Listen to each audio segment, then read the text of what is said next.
మనము white collar terrorism అంటాం. హ్మ్. హ్మ్. మీరన్నట్టుగా ఒకప్పుడు ఏంటి, పేద కుటుంబం నుంచి ఒక యూత్‌ని పట్టుకోవాలి. వాళ్ళ ఫ్యామిలీకి 5, 10 లక్షలు ఇవ్వాలి. వీడిని తీసుకుపోవాలి. ఇండాక్ట్రినేట్ చేయాలి. ట్రైనింగ్ ఇవ్వాలి.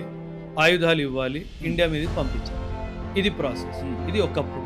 కానీ ఇప్పుడేంటి, అక్కడే కూర్చొని పాకిస్తాన్‌లోనే ఉంటూ ఇండియాలో ఒక రాడికల్ మ్యాన్ పవర్ బేస్‌ని క్రియేట్ చేయాలి. హ్మ్. అండ్ ఈ మ్యాన్ పవర్ బేస్ ఎవరు? చదువుకున్న వాళ్ళే ఉండాలి. అండ్ అందులో ముఖ్యంగా ఇంజినీర్లు అయి ఉండాలి లేదా డాక్టర్లు అయి ఉండాలి. ఎందుకంటే వీళ్ళు ఇలా కెమికల్ అటాక్స్ చేసే కెపాసిటీ వీళ్ళకు ఉంటుంది. హ్మ్. అంటే వాళ్ళ అవసరం బట్టి ఇప్పుడు కెమికల్ బ్లాస్ట్ చేయాలి కాబట్టి డాక్టర్నో కెమికల్ ఇంజనీర్నో పట్టుకుంటారు. హ్మ్. రేపు వాళ్ళ ఐడియాలజీ స్ప్రెడ్ చేయాలనుకున్నప్పుడు ఒక టీచర్ని పట్టుకుంటారు. ట్రూ.